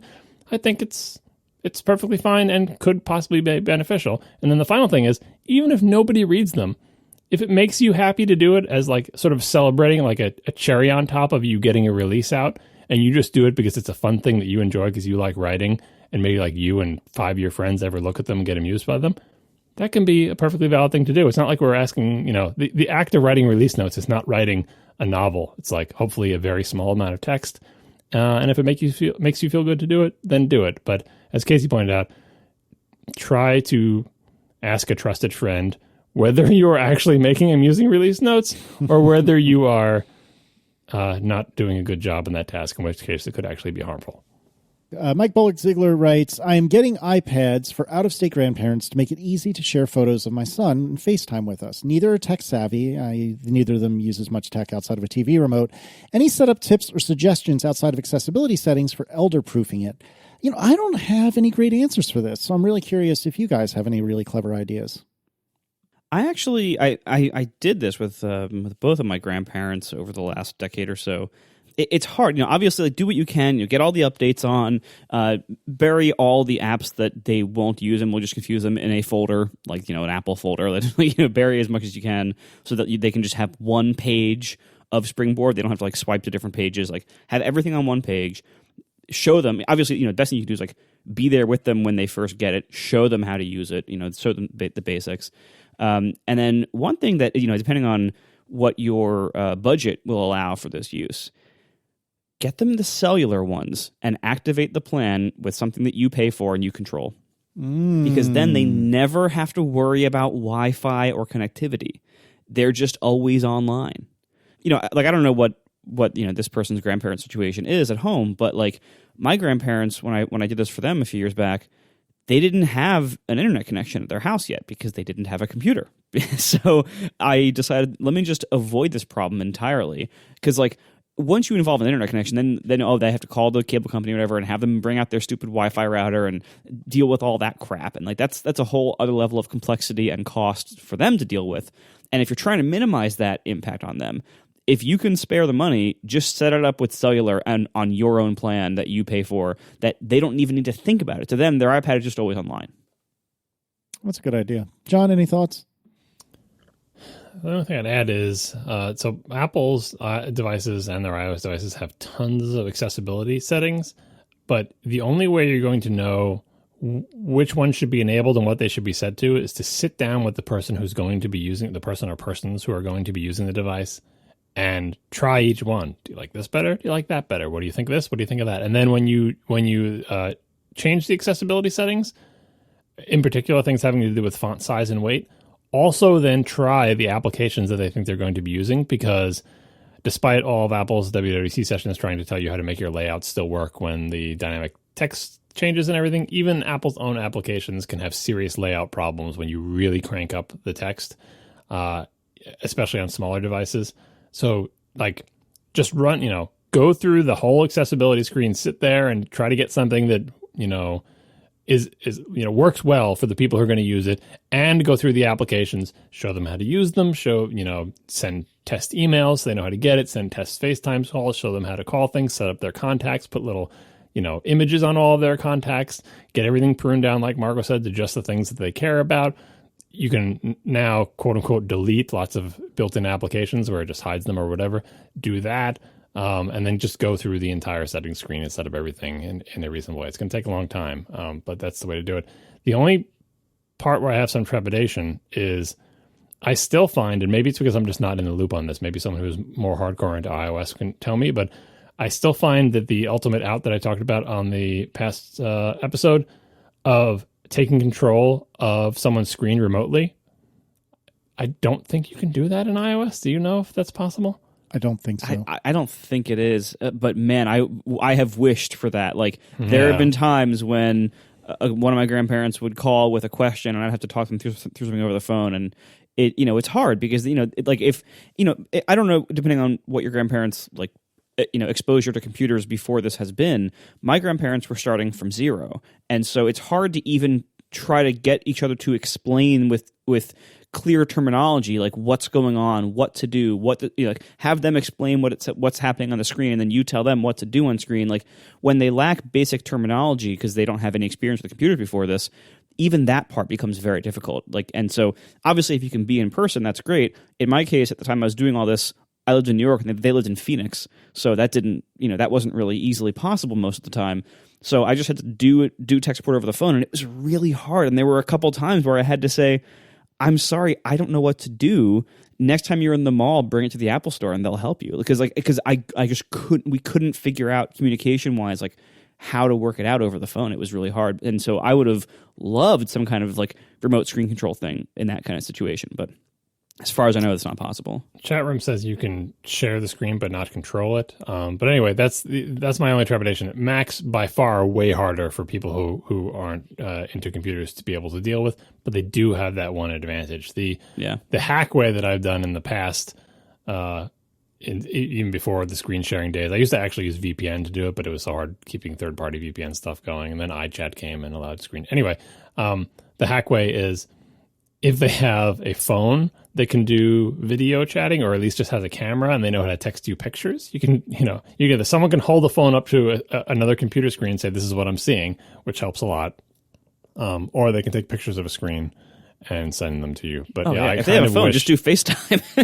It depends on what their problem is. Exactly. The worst case is that their internet's not working, so they're on the actual landline telephone with you. Yet another reason to go cellular. Yeah. So that's the only sort of caveat I would say, that iPads are the best thing to give to non-techie grandparents see pictures and stuff. They're way better than a Mac. I just wish they had a way for you to take control of the screen, because so then you wouldn't have to do this back and forth, and you wouldn't have to look at the screen and direct them to do things. You could just say, just sit back and I'll fix it. And you can explain it to them while you fix it if you want, or not. If they don't care about that stuff, they just make it work again. That's the suggestion for Apple. But yeah, sitting down, my suggestion is sitting down with them and going through all the settings is the best way to get it set up right. Can the Apple Classroom stuff allow for screen control? If I recall correctly, the teacher could like snoop, for lack of a better word, on all of the students, but could the teacher actually control any of the students' iPads? Do you have any idea? Don't know. Never used it. No, obviously I haven't either, but I only ask because maybe it's somewhere in the system, just not exposed to us. I don't know.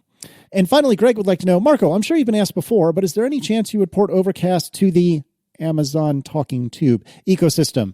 Also, would be curious as to the challenges if you decided to, or what the issues are that cause you not to pursue it. For me, the biggest challenge, it's not something that I have strong feelings on. It's something that people have occasionally asked for, not as much as when the Echo first came out. It very similar to, I think, an Apple TV app. People think they will use this, like when they first get these devices, and then so they request it, but then after a few months, like, people mostly stop asking for it because they realize that they use these devices in different ways that maybe this wouldn't actually be that useful for. So for the most part, demand has been fairly weak, it seems. And so I largely haven't looked into it much because there's always something else more pressing. You know, with podcast apps, and there's at least one of my competitors I know of that is on the Alexa family of devices, and I don't hear about it that often. Like, I'm not seeing reports from people constantly saying, you know, I was going to go with you, but I went with them because they have this, or I'm leaving you because they have this. Like, I hardly ever hear anybody even mention it. So I think it's one of those things that it's just not super important. The thing is, and I say this as somebody who spent quite a lot of time building this, you know, massive sync engine to sync between iPad and iPhone and web for Overcast. Most people only listen to podcasts from their phone. Almost none of my user base uses anything besides a phone. I use the iPad app every day myself, and that's why I maintain it. But otherwise, like, the vast majority of Overcast users use it on one device, their phone, and that's it. Because most people listen to podcasts. First of all, most people only have a phone. That's problem number one. But you know, even for the people who have multiple gadgets, most people just listen to podcasts by themselves in situations where they are on the go. They're going to work. They're taking a walk, whatever it is. That is by far the majority of podcast listening. You know, commuting or exercising or whatever else. And so they're not even at home necessarily. And if they are at home, many people simply just play the podcast out of their phone's speaker, like the built-in speaker on the phone. They crank it up, they just play it on the countertop or whatever, and it's fine. So any feature that I have to invest a lot of time in that is about like multi-platform or multi-device support, not only is there low demand for it, but it's also usually so complicated and so costly that it's not even worth doing. Because any time I would spend making the phone app better, addressing, you know, people's wishes for features in the phone app, that is almost always time better spent. So it isn't that I am never going to do this. It's just a much lower priority than most people would want it to be, who, you know, of the few people who do want this feature. Like, it's a low priority, and it might never get done because there's just always more important stuff that's more pressing. Fair enough. Anyway, thanks to our sponsors this week, Alexa, no, just kidding, Away, Squarespace, and Handy, and we will talk to you next week. Now the show is over. They didn't even mean to begin, 'cause it was accidental. Oh, it was accidental. John didn't do any research. Marco and Casey wouldn't let him, 'cause it was accidental. Oh, it was accidental. And you can find the show notes at atp.fm. And if you're into Twitter, you can follow them at CASEYLISS. So that's Casey Liss, MARCOARMENT, Marco Arment, SIRADIO.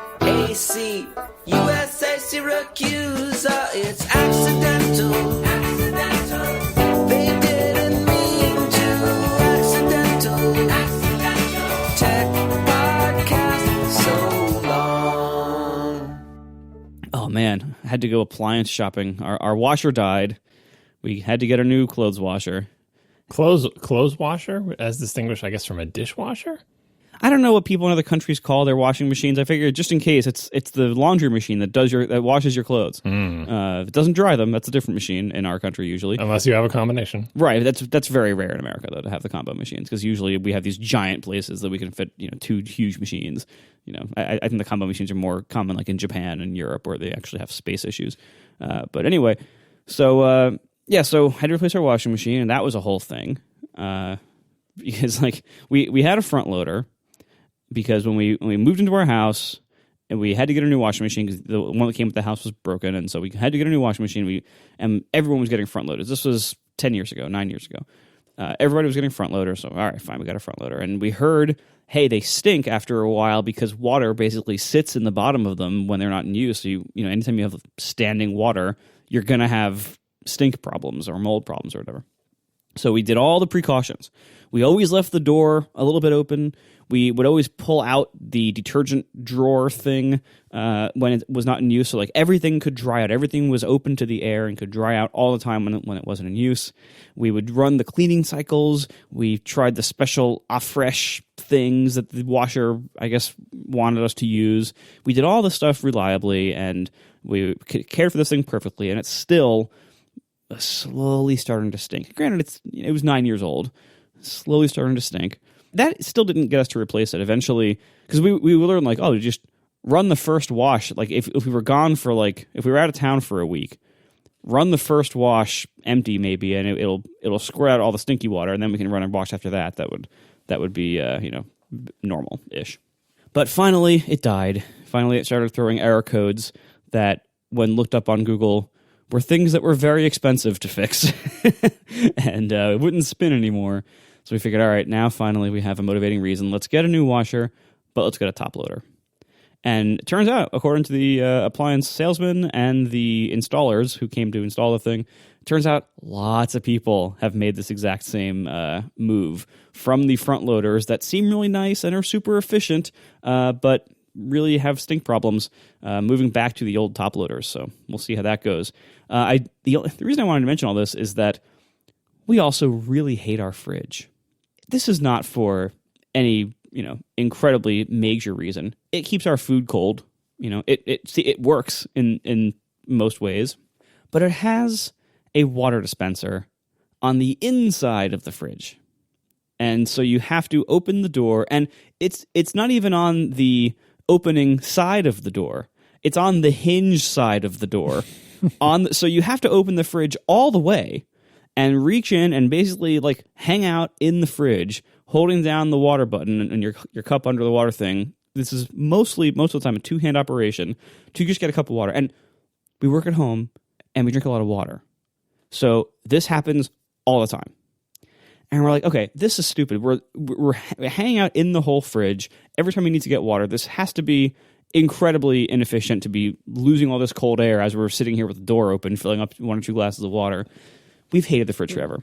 That's not the only reason that's stupid. I think I talked about this on my big refrigerator episode, but I would suggest to people, and I know lots of people have some sort of conditioning against this, and sometimes that there's a reason for it, but I would suggest to you, because I know where you live, that during the winter half of the year at least, you can get cold water from your tap that tastes good to drink. You do not need to get water through some weird filter thing through a bunch of plastic tubes sitting stagnant in your refrigerator. It's plenty cold out of the tap in the winter, and your water is not chlorinated and doesn't taste weird. No, our water tastes delicious. That's actually not a bad idea. Maybe I'll start doing that. During the summer, you have to let it run for a while for it to get cold, which is wasteful, so maybe you shouldn't do that. But people, because I'm old, from my childhood, nobody drank bottled water. Bottled water was not a big thing in my childhood, but then eventually, as I became to adulthood, bottled water became a thing, and then eventually it became clear to me that whole swaths of the country would never even consider drinking water that came from the tap.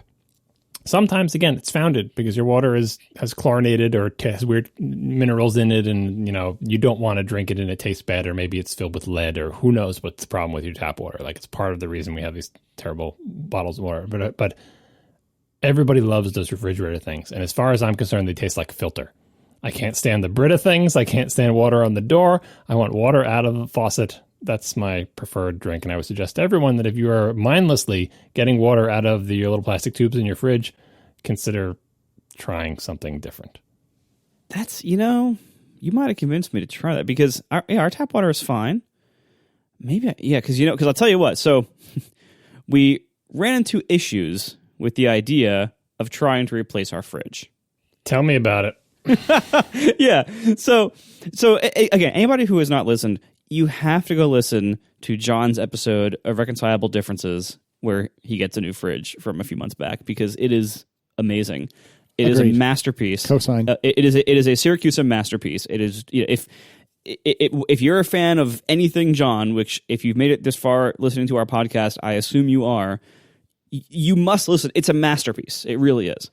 So we'll link to that in the show notes again. I feel like that is the naked robotic core of John Syracuse, that episode. It's not. It's just an episode, but here's my pitch. You'll learn stuff about refrigerators and buying them. If you're in the market for a refrigerator and you have similar tastes to mine, and you were nodding your head when I was telling you not to drink out of the plastic straw filter water from your fridge, this will tell you what the landscape of refrigerators looks like in 2019-ish. So it will be informative. Yes.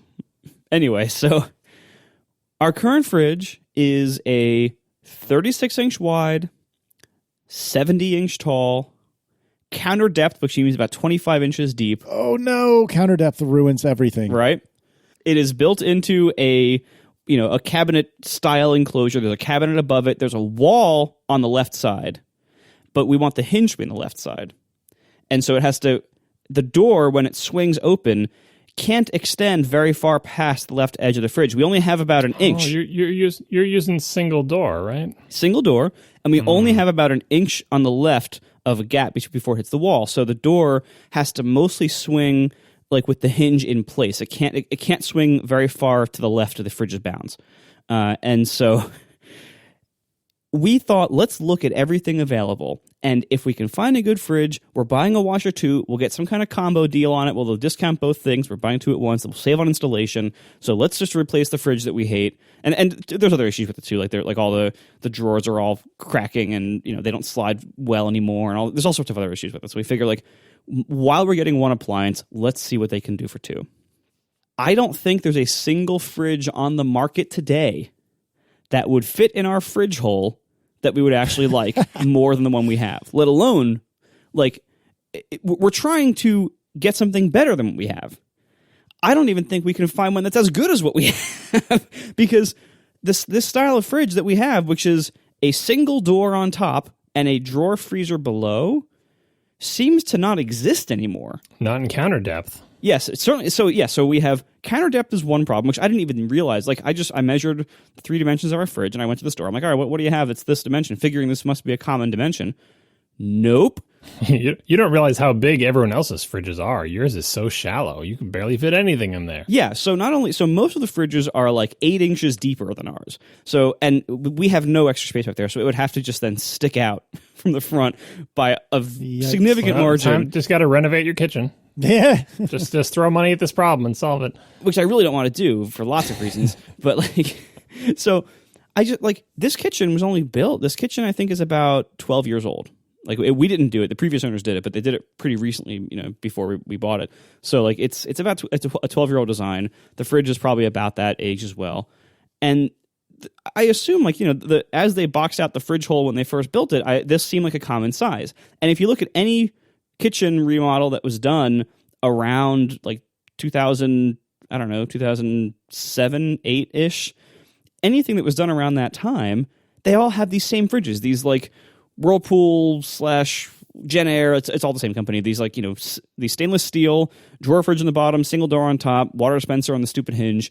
We've seen the same fridge in many people's houses that were done around the same time. Yeah, and counter depth is still popular. Like people like it because it doesn't stick out so far into your kitchen. And you can, like if you build the cabinets out to that depth, they become like oppressive and make your kitchen smaller. And it's just nicer. You get less storage, but counter depth is still popular. But it's popular, kind of like my problem with trying to find one without a water feature, on the quote unquote high end. Like the cheap fridges, the ones that don't follow the fads, the ones that have a single door on top. Those are not counter depth, because if you're shopping in the cheap end where you have no water feature and a single door and it's not counter depth, you don't get any of the features. It's only when you go up to the nicer ones that it's counter depth, and the nicer ones always follow the fads. And as you know, the fad is not currently drawer on the bottom, big door on top. Yeah, the fad is so. As far as I can tell, and like we talked to the appliance guy, we looked at all the things that were in this store. I looked then later at Home Depot and Lowe's. So we looked at everything, high end, low end, and it seems like, first of all, almost no one makes drawer freezer and top single door fridge anymore at all at any size. Most of them now are French doors, where you have 2 doors on top and a drawer freezer on the bottom. That's mine. Mm-hmm. I don't like that arrangement very much. I don't like French doors. It's really nice. It's really nice. You get used to it very fast, and I understand it won't work in your fridge hole, but it is. I am a total convert. Yeah, it won't work on our fridge hole anyway because the left door can't open, basically, because they slide way out on the hinge. Yeah. So, but if it could work, it is actually really nice. Even if you like, the main reason that came out is if you have a small kitchen, it's great to have a smaller door that opens into it. But once you get used to being able to open just the right or just the left, it's really convenient. Kind of the same way the drawer fridge sort of took over. It took over for a reason, because the old fridge, whether it was like when I was a kid, it was freezer on top, instead of freezer on bottom. But when I was a kid, they also had some that were freezer on bottom. But the drawer is superior to both of those arrangements because you get to pull the thing out. And same, like most of the fridge, I call them fads, but these are innovations in the fridge space. They catch on for a reason, because they are more convenient, better use of space, fit into more people's kitchens, so on and so forth. So I don't, even though the French doors seem weird, I think if you got them and they could fit, you would get used to them very quickly and not be able to go back. Maybe. Unfortunately, they don't fit because the left door can't swing open without hitting the wall with itself, like with the hinge part. So that's I don't know why the hinges are designed that way and why the other ones aren't, but for whatever reason, that's how they're designed. So we can't do a French door fridge, and at least any model I've seen. The only options we seem to have are to either get a fridge that is skinnier than our fridge hole, that is not 36 inches wide, that's more like 30, which is a pretty significant capacity reduction and would leave a big gap. That would just be weird. No, that's not good. Or to remove the cabinet above our fridge and get one of these new 8 feet tall ones. Yeah, that's the Marco fridges. Yeah, I was waiting for you to get to the Marco fridges. I knew you would eventually. Yeah, all the Marco fridges now, like all the fridges that are nice now, cost $6,000. Mm-hmm. Oh gosh, at least, and they're so tall that I can't reach the top shelf inside of them. Like we have like a little step stool thing for our 7-year-old son to be able to get things in the fridge. I would need to use that to get things in my own top shelf of my fridge. And they have the compressors on top. Much of them, a lot of them have, because the fridges go all the way to the floor, but the compressors on the fancy $10,000 fridges are all on the top as well. So you need even more. Sometimes you need very high ceilings, and you certainly can't have cabinets as big a cabinets on top of them. See, I wouldn't even mind having the compressor on top because the compressor takes up space in whatever is on the bottom of the fridge. So usually it's, in these days it's usually the freezer, so you have this super tiny freezer or this weird trapezoidal cutout out of your freezer that you can't use that space. So putting the compressor on top makes total sense if you're going to make the fridge super tall, because you don't need to reach the compressor, but you do need more capacity in the bottom. So that I'm actually fine with that. But how is a very common size of fridges 10 years ago now seemingly no longer made at all? It's the arrangement of the doors that's not made. A counter depth single door on top. I mean, maybe you could find one of them, but they're all the French doors because that's better. Now, I would blame the people who remodeled your kitchen, not thinking that this will never be a problem because we'll just make the hinge open on the other side. That's not good forethought. You should always have a little bit of room, especially if it's not just if it's a wall that's there that can't are you in the middle of a long, expansive wall, or are you right near a door opening? Could you widen a door opening by 6 inches and make it so your fridge hinge fit? We would have to open up the wall that's there to see what's behind it. Are we dealing with big supports that we can't easily move, or we don't know? It would take opening up a wall to answer this question. But you can't make a door opening 6 inches bigger and make it. It's how far is it from the nearest opening? The way the kitchen is arranged, there is no other option of where to put this fridge or how to widen its space without literally knocking down a wall that we're not even sure we can remove. That's what I'm getting at, is the wall that it's up against. Yeah. How far does that wall extend past the fridge? Oh, I see what you mean. Probably a good 2 or 3 feet at least. Yeah, all right. So you can't make that opening 2 or 3 feet wider and suddenly have it. No. Yeah, no, that's a shame. You just got to make sure that fridge doesn't break. I mean, we have the same problem. Like in many ways, as you know from listening to the program. Yeah, like we've gone from us hating this fridge, and we would joke because it's the only appliance that came with the house that still works. All the other ones broke within the first year of us being here, and we had to replace them all, except the fridge that we hated. And that works forever. Right? It'll never die. And we kept joking like, maybe someday we'll sabotage the fridge so we can break it and finally get a new one. Now it's the opposite. Now we're like, oh crap, this fridge can never die because we can never replace it. Yeah, or you can replace it, but it's much more complicated than the fridge part of it. Yeah, we can replace it only after a cabinet remodel and buying one of these giant ones that I can't reach, or having something that's way worse than what we have now. Great. Yeah, and the other thing with the Marco fridges is the trend in that sort of price class is not just to buy one of those, because they make those counter depth so your kitchen can look nice and sleek and everything, but incredibly wide, like not as big as 2 fridges side by side, but close to it. And then they have like 2 of them. Like one of them is like 1.5 fridges side by side. That's really just one giant refrigerator, and then a second one that's just freezer, and then a thing for wine. Like, and they have the cabinet front. Like, so much money it can be spent on these sort of quote unquote commercial quality fridges, which, by the way, kind of like Viking stoves, as you've experienced, is not any guarantee that they'll be any higher quality. In theory, Nope. they keep the temperature more even inside there, and they're more powerful, and they have multiple compressors, which a lot of the consumer ones do, and everything. But like, it's one of those things where you don't actually get what you pay for always. So I would be leery of the super expensive fridges, even if they did solve your problem. Which they won't. Yeah. Also, like there are surprisingly few fridges that actually have the ice and water dispensers on the outside. Like, why is that so rare? Like, when we were growing up, that was a common thing, and I've never had one. My entire life, I've never had a fridge that had a freaking water dispenser on the front, and I've always wanted one. No, you don't want that water. It's bad tasting. And the ice cubes, you don't want them either. You are the There's worst. plenty of ones with this stuff on the outside. Did you see all the double door one? Not double door. Did you see the ones that I talked about on the Rectives episode where they have the little glass door in the front so you can kind of...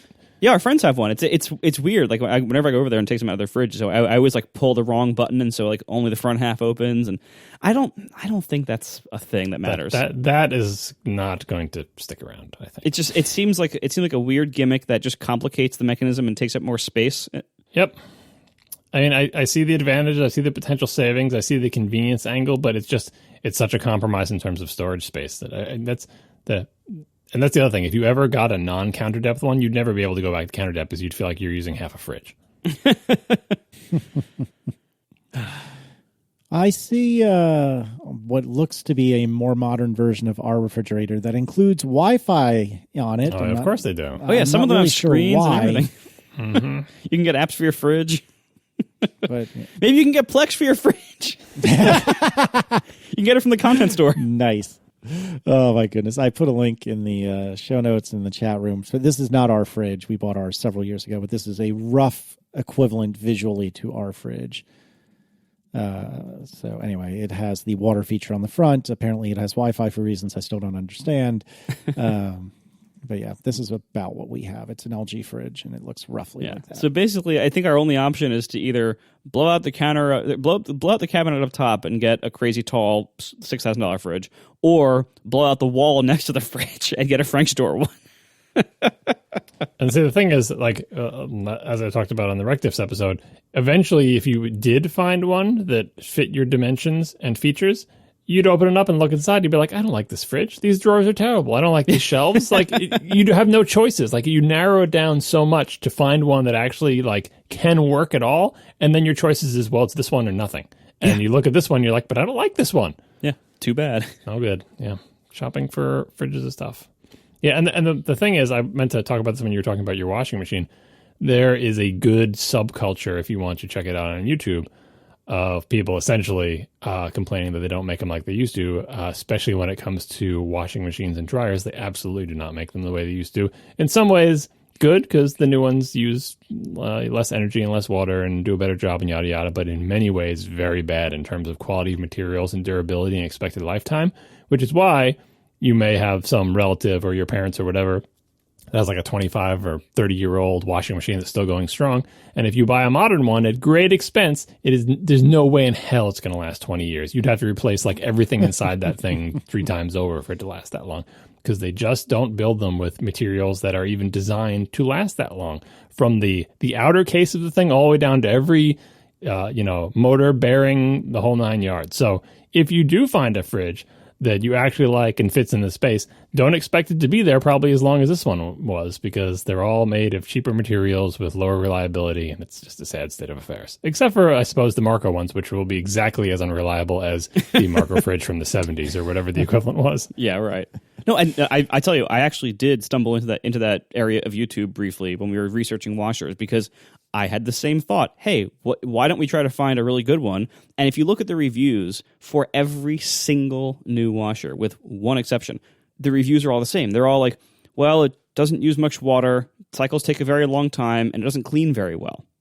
Like, yeah, that's because that's the water and energy conservation standards basically require them to be this way, and there's good reasons for that. Water's in short supply in the world and everything, so it's fine. But the result is that they don't clean very well, and they have other problems too. And there's one type of machine that exists out there that seems to still be the old kind. It's the Speed Queen. And not even every Speed Queen, the Speed Queen TC model, not the newer models. Yeah. Have you looked at the controversy on YouTube of the new Speed Queens aren't as good as the old ones? People are angry about that too. Yes, I saw those videos. I saw a video of a guy who all he seems to do is take videos of laundry cycles start to finish, and so you can see how it washes the clothes start to finish from a camera. And the commentary is amazing. I love these videos. But yeah, so Speed Queen, there was this big controversy that they changed everything to be energy efficient for the 2018 models, and then in 2019 they brought back one model that is the old kind. That's the TC instead of the T, whatever the other letter is. C, I guess, for classic. And so you can still buy that. And we almost did. We almost bought it. That was my vote for which one we should buy. But ultimately, Tiff got final say because she does like 99.999% of the laundry in our household. So it's her machine. And this problem with the Speed Queen is that they only make them a fairly small capacity. And we frequently want to put like a queen size comforter in there. And that's not going to fit in that. So we had to get a bigger one. But it's tricky because like all the reviews for all these machines are basically like, yeah, they're terrible and they last 3 to 5 years maybe. Well, it should last a little bit longer than 3 to 5 years, but yeah, you should just think of them as like a wear item, like your brake pads. It's not going to last 35 years. If you get 10 years out of it, consider yourself lucky. Replace it every 10 years. And in general, we had the ones that were in our house before we moved in, or maybe the ones we brought with us. They lasted a really long time. The new ones that we bought after that were more expensive, but I think they were also better. They were quieter. I think they washed the clothes better, certainly with less water, and in particular the spin dry on them was way better than the old top loader that we had. So there was an improvement, but of course the reliability was worse. So within 8 or 9 years, they were sort of on their way out. And so now I'm just basically resigned that every decade or so, we're going to have to get a new washer and dryer, which helps me to try to control the costs of like, look, don't try to get a fancy high-end one because they're just going to last 8 to 10 years anyway. So get one that you like that has good ergonomics if you can. We kind of failed in that the last time. We have our dryer is actually up on blocks, so it's for a variety of reasons to try to get it up higher. Did you encounter this, by the way, when you were shopping, that they will sell you basically the equivalent of Apple's monitor stand for your washer? The drawers? Yeah, they'll sell you a thing that basically it is a stand. It is a thing that makes your washer or dryer be higher off the ground. And we had those for our outgoing one. That because it only works on a front loader. Because obviously, if you do that on a top loader, you won't be able to reach in. Yeah, unless you're very tall. But yeah, which I'm not. But anyway, so yeah, we have that. We spent the stupid money on the previous machines because they were something like $200 each. Yeah, and it's just like a stand that contains a drawer. Yeah, it's a metal box with a drawer. And I gotta say, it makes it a lot nicer when you have a front loader. It's much nicer. Yeah, it's also like $300 for a metal box, which is just galling. And since the washer itself costs so much money, it really bothers me. Anyway, ours is up on blocks of wood, which are much cheaper than that. Nice. And you have to be careful of that because obviously they shake around and everything. So we just needed to get it a little bit higher so it would clear our laundry basket. Because nothing worse than putting a laundry basket in front of your dryer, opening the door, and it hits the laundry basket. That's no good. Oh yeah. Jeez, you can't have that. So ours is just up a little bit, but yeah, no, I'm sure ours are going to die in about 3 or 4 more years, and then we'll get new ones, and it'll be fine. Well, the reality is, like the one we got, the one that we were replacing, we got it 9 years ago, and it was, I forget exactly, but it was somewhere around like $1,100, $1,200, something like that. And the new one we got is only $500, and so it's almost like, well, if this only lasts 5 years, you got a cheap one. Yeah, because top loaders aren't that fancy. Like if you get the front loaders, those are still those are still like around $1,000 mostly. Mm-hmm. It was also Black Friday, so that helped a little bit. But like, our washer did us one favor. It died right before Black Friday. Yeah, that's nice. But like, so only $500 for this thing. Like, yeah, you know what? If it sucks, I don't feel so bad about it because like, yeah, things these days are built like crap and they don't last as long.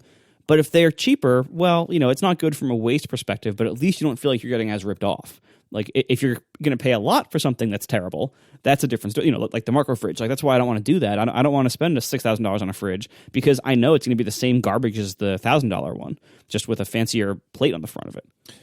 Well, if a classic, more aggressive wash action is your preferred way of washing, Speed Queen's TC5 top load washer is the machine for you. Oh, and yes. did we mention it doesn't have a lid lock?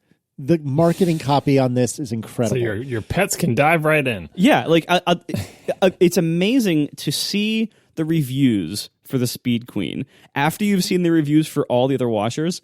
It's like it's like a cult. You look at the reviews, like Amazon's full and everything. You look at the reviews and you're like, these people are like, my entire house smells better as a result of this machine. Yeah, they're like Tesla customers. it's all the positive reviews. Like, and I'm sure people do have problems with the Speed Queens, and like they're in some respects don't do something as well as the modern ones. But those people aren't going to be in the reviews. It's going to be all the enthusiasts. No, it's the difference. You have to read these reviews. It's amazing. Like it's almost like those cultures of like Reddit people who go and infect Amazon reviews with like totally over the top like humorous reviews. It's almost like that, but they're real. Like it's amazing. Like these people. It's like this washing machine changed my life. Like it's really quite something.